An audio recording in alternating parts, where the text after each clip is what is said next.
বড় বৌদি, ও বড় বৌদি একটু শোনো না, একটা কথা ছিল। বল। বলছি ছোটদা ভাই না আজকে ঝুমুরকে নিয়ে ঝাড়গ্রামে গেছে। ঝাড়গ্রাম গেছে? হ্যাঁ, ঝাড়গ্রামে ঝুমুরের বাড়িতে গেছে ওর বিষয়ে সব খোঁজ নিতে।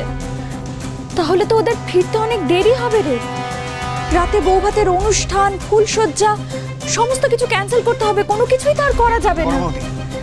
যদি ক্যান্সেল করতেই হয় তাহলে ক্যান্সেল করা হোক, কিন্তু সবার আগে যেটা জানার বিষয় সেটা হলো ঝুমুরদির আসল পরিচয়টা কি। তুমি একটা জিনিস বুঝতে পারছো না, ঝুমুরদি কি করে অনায়াসে আমাদের বাড়ির সমস্ত পুরনো ঘটনাগুলো বলে যাচ্ছে?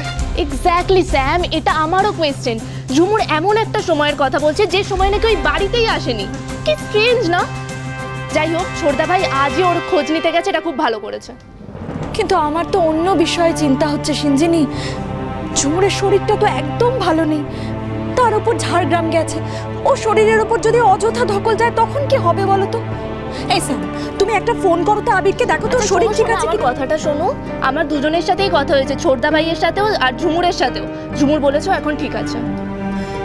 তাও ভালো বাবা। ভালো? কোথায় ভালো দেখছো বলো তো তুমি বড় বৌদি? কোথায় ভালো দেখছো?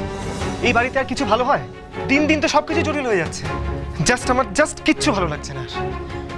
আমিও তো সেটাই ভাবছি স্যার, আমাদের বাড়িতে কি কোনো দিনও আর সুখ শান্তি ফিরবে না? একটার পর একটা যা হচ্ছে সব কিছুই তো খারাপ হচ্ছে, কিছুই তো আর ভালো হচ্ছে না। বেগমের চলে যাওয়ার পর থেকে এই বাড়িতে একটা দিনের জন্য শান্তি ফেরেনি। মাঝখানে কি মনে হয়েছিল জানো, বেগমই হয়তো ঝুমুরের মধ্যে দিয়ে আমাদের এই বাড়িতে আবার ফিরে এসেছে। খুব ভালো লেগেছে, মনে হয়েছিল আমাদের আবিরের জীবনে হয়তো আবার সুখ ফিরে আসবে, শান্তি ফিরে আসবে, আমাদের এই বাড়িটা হয়তো হাসি ঠাট্টা মজায় আবার ভরে উঠবে। কিন্তু দেখো, কিছুই তো হলো না। উল্টে এই বিষয়টা নিয়ে যে এত বড় একটা গন্ডগোল তৈরি হবে সেটা তো আমি কোনোদিন কল্পনাই করতে পারিনি। সে সত্যি এভাবে গেড়ে বসবে কাজের মেয়েটা এই বাড়িতে? ঝাড়গ্রামে ঝুমুরের অতীত জানতে গেছে আমি, তার মানে তো এবার শত চেষ্টা করলেও ঝুমুরকে তাড়ানো যাবে না। কি ব্যাপার, সবাই এখানে গোল টেবিল বৈঠক বসিয়েছিস কেন? কি ব্যাপার বলো তো তমালিকা? আসলে বাবা, আবির ঝুমুরকে নিয়ে ঝাড়গ্রামে গেছে ওর অতীত জানতে, সেই নিয়েই এখানে মিটিং বসেছে। মেজ বৌদি, তুমি জানলে কি করে আমরা কি নিয়ে আলোচনা করছি? না মানে তুমি তো এখানে ছিলাই না। আমি তো আস্তে আস্তে শুনতে পেলাম। এই শোনো, এখন না একটা বড় রহস্যের উত্তর পেতে হবে, আমার মাথা খাওয়াটা বন্ধ করো। এখন আগে আমায় জানতে হবে কি করে ওই মেয়েটা ঝুমুর বাবার নামে এত বড় একটা মিথ্যে কথা বলতে পারল। ভিতরে ভিতরে ওই মেয়ে কি ফোন দিয়ে এটেছে সেটা তো আমাদের সবাইকে জানতে হবে, তাই না? সেই জন্যই তো আবির গেছে ওই অতীত জানতে ঝুমুরে। তবে আরও একটা কারণ আছে ওদের আজ ঝাড়গ্রাম যাওয়ার। আর কি কারণ হবে মেজ বৌদি? নিশ্চয়ই তোমার মাথায় কোনো প্যাচালো কথা ঘুরছে, তাই না? সিঞ্জিনি, বৌদির সঙ্গে সবসময় এইভাবে কথা বলবি না।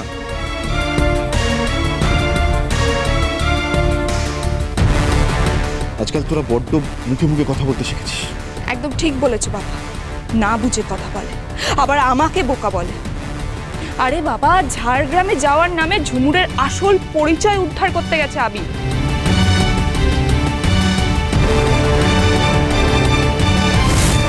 সত্যি কথা বলুন, আপনার আসল পরিচয় কি? আপনি নিজেকে পরিচয় দিয়েছেন যে আপনি ঝুমুরের বাবা, কিন্তু আপনি ঝুমুরের বাবা নন। আমি খোঁজ খবর নিয়ে দেখেছি, 1.5 বছর হলো আপনি ঝাড়গ্রামে এসেছেন। তার আগে আপনি কলকাতার কোনো এক নার্সিং হোমে, কোনো এক হসপিটালে চাকরি করতেন। সত্যিটা স্বীকার করুন, বলুন। বাবা, তুমি সত্যিটা বলো না। দাদাবাবু যে কথাগুলো বলছে সেগুলোর সঙ্গে তো তোমার কোনো কথার মিল নেই গো। তুমি তো আমায় বলেছিলে যে আমি এখানেই জন্মেছি, এখানেই বড় হয়েছি।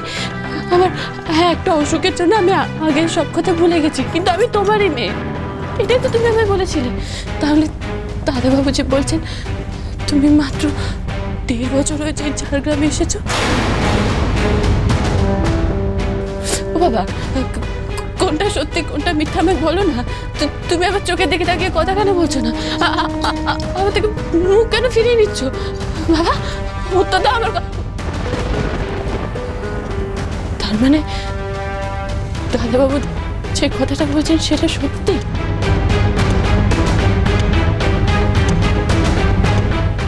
তোমার মেয়ে নই?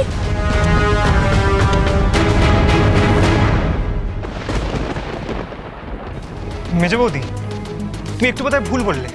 ছোট ভাই একা না, আমরা প্রত্যেকেই ঝুমুরের আসল পরিচয়টা জানতে চাই। না না স্যার, ভুল করছো।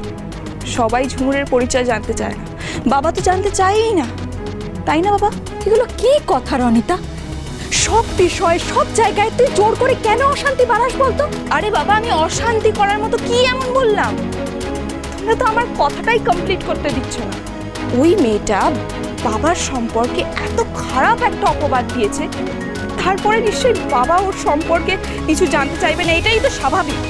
আর এটাও তো স্পষ্ট যে আবির ঝুমুরের এই এত বড় অন্যায়টাকে কভার করার জন্য এইসব নাটক করছে।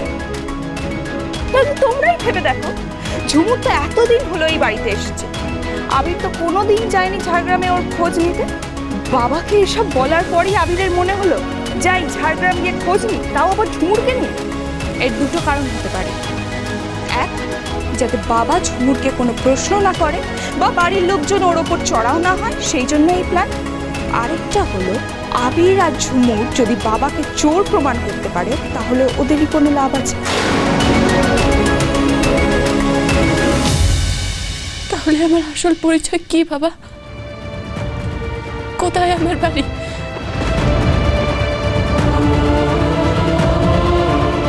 কোথায় আমার আপনজনেরা? বলো বাবা, উত্তর দাও বাবা, চুপ করে দেখো না, উত্তর দাও। কোথায়? এত সহজে উত্তর দেওয়া যাবে না।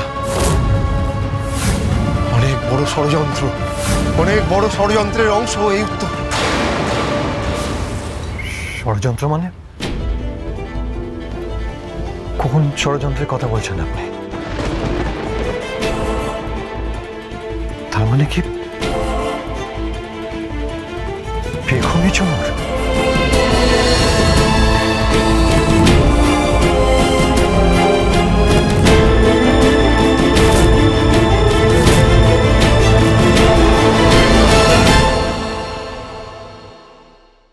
আবির, কি বলছো বলো তো?